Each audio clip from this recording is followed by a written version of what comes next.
Guys, जैसे कि पिछले लेक्चर में हम लोगों ने पढ़ा था preparation of alkyl halide with the help of alkenes, और उसमें हमने देखा था सिमेट्रिकल और अनसिमेट्रिकल एल्कीन्स। देन उसके बाद देखा मार्कोनिक ऑक्सीडेशन, फिर उसके बाद देखा एंटी मार्कोनिक ऑक्सीडेशन। ठीक है, मैकेनिज्म को ज्यादा फोकस करना है, मैंने ये भी बताया था शायद आपको। और फिर से यही बात बोल रहा हूं कि बोर्ड लेवल के क्वेश्चन तक आप रूल्स फॉलो कर सकते हो, लेकिन जैसे ही थोड़ा सा हायर कार्बन का क्वेश्चन आएगा तो वहां पर आपके ये लॉज थोड़े से फेल हो जाते हैं। तो हमें बिल्कुल मैकेनिज्म भी देखना है, रिएक्शंस भी देखनी है, किस तरह से हो रही हैं। एक बताया था रीअरेंजमेंट रिएक्शन के बारे में बताया था, जहां पर hydride shifting, methyl shifting, phenyl shifting.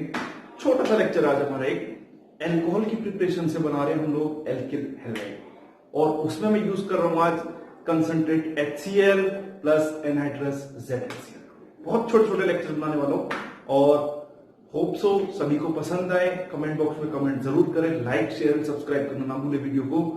ठीक है, और कोई भी अगर प्रॉब्लम होती है तो आप कमेंट बॉक्स में प्रॉब्लम डाल सकते हैं, उसका आंसर आपको मिल सकता है।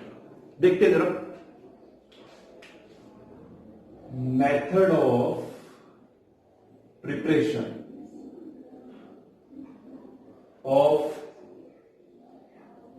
haloalkanes और एल्किल हैलाइड। किससे बना रहे हैं हम लोग? From alcohol.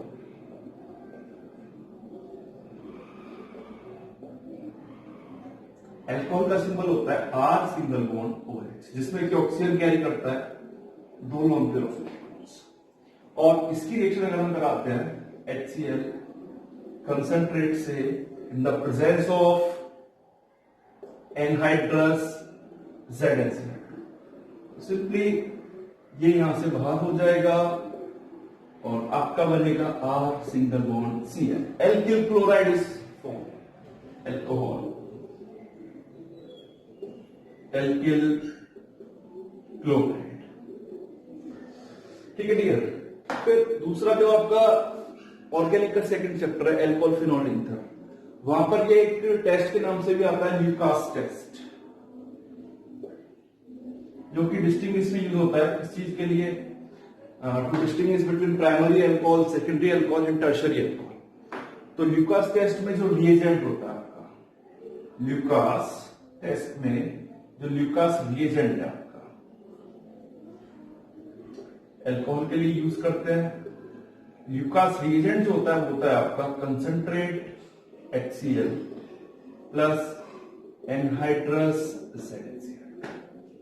ठीक है, देखते हैं इसकी थोड़ी सी मैकेनिज्म, देखते हैं इसका मैकेनिज्म क्या है। ठीक है, क्या होता है? R सिंगल बॉन्ड OH आपके पास है, प्लस रिएक्शन में आप यूज कर रहे हो एनहाइड्रस ZnCl। अब होगा क्या कि ये जो ZnCl होगा ये वर्क करता है as a Lewis acid. Lewis acid का मतलब इलेक्ट्रॉन डेफिशिएंट, इलेक्ट्रॉन डेफिशिएंट। अब इलेक्ट्रॉन डेफिशिएंट है, ये लोन पेयर क्या करते हैं?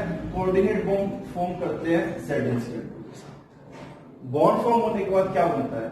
R single bond O, H इसके नीचे आ गया, ZnCl2 यहां नेगेटिव और ये वाला पॉजिटिव।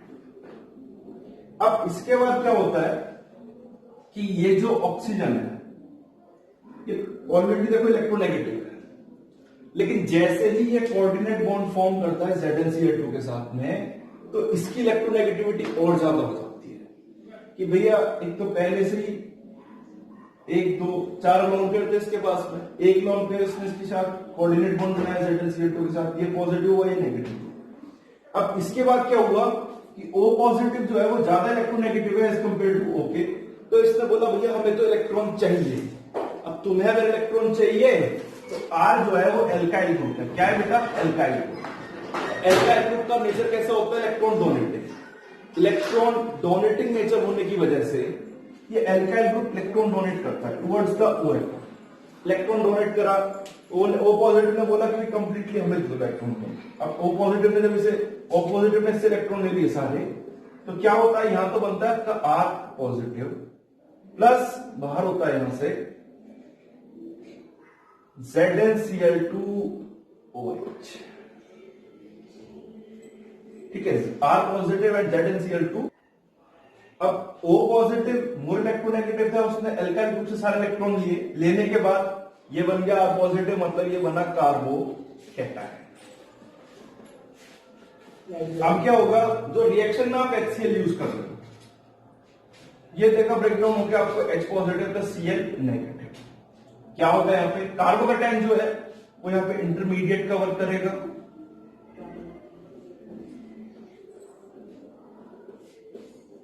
यहां इसके ऊपर अटैक करेगा Cl नेगेटिव, और यहां आएगा आपका H पॉजिटिव। तो क्या होगा, यहां तो बनेगा आपका, ये बन जाएगा simple R single bond Cl, और यहां आएगा आपका ZnCl2 प्लस H2O। देखो anhydrous ZnCl2 as a catalyst work कर रहा था, तो एज इट इज यहां पे आ गया बाहर। ठीक है, और रिएक्शन ने जो मैकेनिज्म फॉलो करी, उस मैकेनिज्म का नाम है, ये फॉलो करता है आपका न्यूक्लियोफिलिक सब्स्टिट्यूशन रिएक्शन। इसमें भी बेसिकली दो तरीके की रिएक्शन होती है न्यूक्लियोफिलिक सब्स्टिट्यूशन में, एक तो होती है आपकी SN1, एक होती है SN2, वो भी आगे आएगा। तो यहां जो जनरली फॉलो होती है वो होती है आपकी SN1। SN1 रिएक्शन डिपेंड करती है स्टेबिलिटी ऑफ कार्बोकैटायन पर। तो ये इसका मैकेनिज्म हो गया। अब कार्बोकैटायन जो है, कार्बोकैटायन का स्ट्रक्चर होता है प्लेनर, वो देखते हैं हम लोग। अभी हम जैसे देख रहे थे रिएक्शन में कार्बोकैटायन फॉर्म होता है हमारा, कार्बोकैटायन का स्ट्रक्चर होता है प्लेनर स्ट्रक्चर, क्लास 11 में पढ़ा होगा। जैसे कि मैंने R पॉजिटिव बनाया था, मैंने मान लिया मिथाइल कैटायन CH3 पॉजिटिव, तो इसका स्ट्रक्चर कुछ इस तरीके से बनता है, 1 2 3 ये, और इसका ये p ऑर्बिटल खाली। तो होता क्या है कि जो लास्ट में Cl नेगेटिव ने अटैक किया, वो दोनों तरह से अटैक कर सकता है, either from top and either from bottom. तो अगर हमारे पास कायरल कार्बन कैसा होता है भैया, इस तरीके से, ऐसा कार्बन जो 4 डिफरेंट ग्रुप से जुड़ा हुआ हो। मैं एक एग्जांपल देता हूं बहुत छोटा सा। कार्बन के ऊपर यहां लिया CH3, यहां ले लिया फिनाइल, यहां ले लिया हाइड्रोजन, यहां ले लिया OH। रिएक्शन कराते हैं फिर वही HCl से in the presence of anhydrous ZnCl2। अगर आप प्रोडक्ट बनाते, प्रोडक्ट कैसा बनेगा बच्चे, समझना ध्यान से। कायरल कार्बन क्या होता है कि ऐसा कार्बन जिसकी 4 वैलेंसी हो, 4 डिफरेंट बॉन्ड हो। देखना, एक ऊपर CH3, नीचे H, फिर साइड में OH, इधर फिनाइल।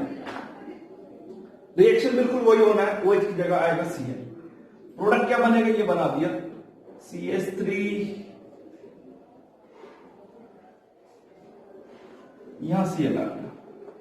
और एक प्रोडक्ट क्या बनेगा इसमें कि ये भी तो हो सकता है कि इधर से हो जाए, मतलब एक तो फ्रंट से अटैक, एक बार बैक से अटैक, तो ये Cl इधर भी आ सकता है।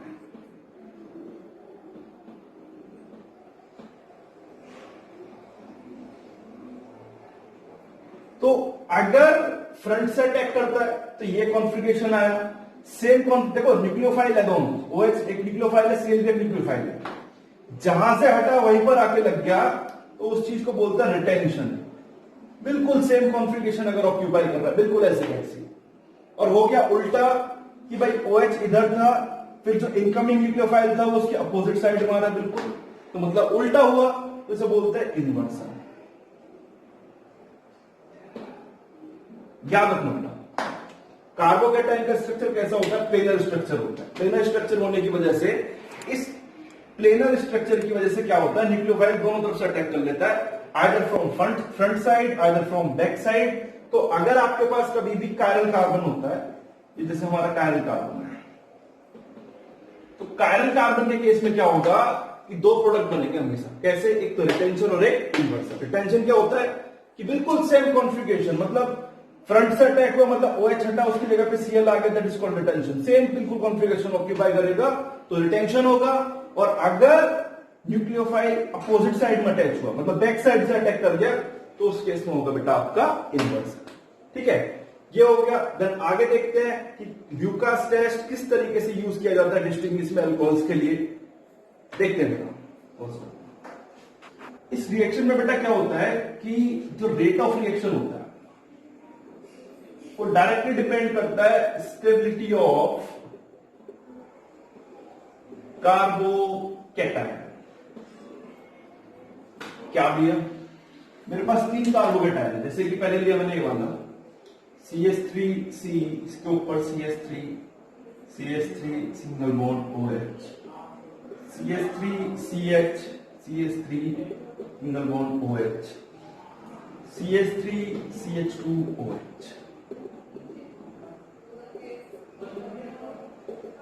इस केस में क्या होगा, मैं अगर इसे देखता हूं तो मेरा 3 डिग्री अल्कोहल हो गया,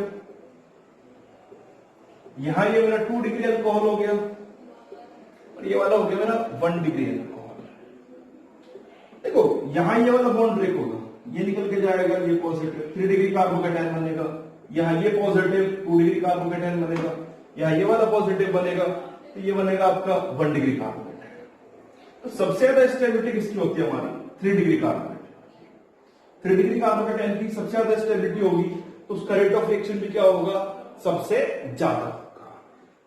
देन इसके बाद 2 डिग्री, देन उसके बाद 1 डिग्री। तो ये जो ऑर्डर हो जाएगा आपका, ये हो जाएगा decreasing order of rate of reaction. Lucas test को यूज कैसे करते हैं, किस तरीके से यूज करते हैं ल्यूकास टेस्ट को, either to distinguish the 3 degree 2 degree और 1 डिग्री अल्कोहल, वो हम अब देखेंगे। ठीक है, देखिए ल्यूकास टेस्ट में क्या होता है, बिल्कुल यही केमिकल रिएक्शन आपकी, R single bond OH concentrate HCl in the presence of anhydrous ZnCl2 और ये फॉर्म करता है व्हाइट पीपीटी। अब अगर डिफरेंट अल्कोहल का केस आएगा तो वहां पे रेट ऑफ रिएक्शन भी क्या होगा, डिफरेंट होगा। कैसे होगा वो देखते हैं। मैंने 1 डिग्री अल्कोहल लिया और उसमें लिखा ल्यूकास रिएजेंट। ठीक है, ल्यूकास रिएजेंट हमारा क्या है, ल्यूकास रिएजेंट हमारा जी concentrate HCl plus anhydrous ZnCl। अब इसके बाद क्या होगा, 1 degree alcohol plus Lucas reagent डाला, तो अभी हमने जो ऑर्डर लगाया था उस ऑर्डर में क्या देखा था कि 1 डिग्री का रेट ऑफ रिएक्शन क्या होगा, बहुत ज्यादा स्लो। रीजन, क्योंकि वहां पर कार्बोकैटायन फॉर्म नहीं कार्बोकैटायन फॉर्म तो हो रहा था लेकिन स्टेबलाइज कार्बोकैटायन फॉर्म नहीं हो रहा था, तो उस केस में रेट ऑफ रिएक्शन कैसा होगा, बहुत ज्यादा स्लो होगा। तो यहां पे क्या होगा, no white PPT at room temperature. Chloride white PPT वाला होता है, तो रूम टेम्परेचर कोई व्हाइट पीपीटी नहीं होगी। देन इसके बाद अगर मैंने लिया 2 डिग्री अल्कोहल, 2 डिग्री अल्कोहल में ऐड करा ल्यूकास रिएजेंट। 2 डिग्री की रेट ऑफ रिएक्शन क्या होगा, ज्यादा होगा एज कंपेयर टू 1 डिग्री की। तो इस केस में क्या होगा कि रेट ऑफ रिएक्शन ज्यादा होने की वजह से यहां तो रूम टेम्परेचर पर बनेगा ही नहीं, लेकिन यहां पीपीटी फॉर्म होगा। वो पीपीटी फॉर्म होगा आपका white PPT form after 5 to 10 minutes. ठीक है, और मैंने लिया आपका 3 डिग्री अल्कोहल प्लस ग्लूकास रिएजेंट। इस केस में क्या होगा, इसमें इमीडिएटली व्हाइट पीपीटी बन जाएगा, क्योंकि 3 डिग्री कार्बोकैटायन की स्टेबिलिटी सबसे ज्यादा होती है, दैट्स व्हाई इमीडिएटली बनेगा। यहां हम लिख सकते हैं इमीडिएटली व्हाइट पीपीटी। अब अगर डिस्टिंग्विश के लिए आ जाए आपको, तो डिस्टिंग्विश में क्या करना पड़ेगा, सबसे पहले ये आइडेंटिफाई करो कि कौन सा आपका 1 डिग्री अल्कोहल है, कौन सा आपका 2 डिग्री अल्कोहल है, कौन सा आपका 3 डिग्री अल्कोहल है। तो सीधे सीधे याद करना है कि 3 डिग्री अल्कोहल के केस में रेट ऑफ रिएक्शन बहुत ज्यादा होगा, तो वहां आपका इमीडिएटली पीपीटी फॉर्म हो जाएगा, व्हाइट पीपीटी। 2 डिग्री अल्कोहल के केस में रेट ऑफ रिएक्शन थोड़ा सा स्लो होगा, तो वहां पर क्या होगा, व्हाइट पीपीटी फॉर्म होगा after 5 to 10 minutes. 1 degree alcohol के केस में क्या होगा, व्हाइट पीपीटी फॉर्म होगा, लेकिन रूम टेम्परेचर पे नहीं होगा। अगर आप हीट करते हो फर्दर तो व्हाइट पीपीटी फॉर्म होने के चांस, अदरवाइज नहीं है। छोटे छोटे से 2-3 क्वेश्चन देख लेते हैं।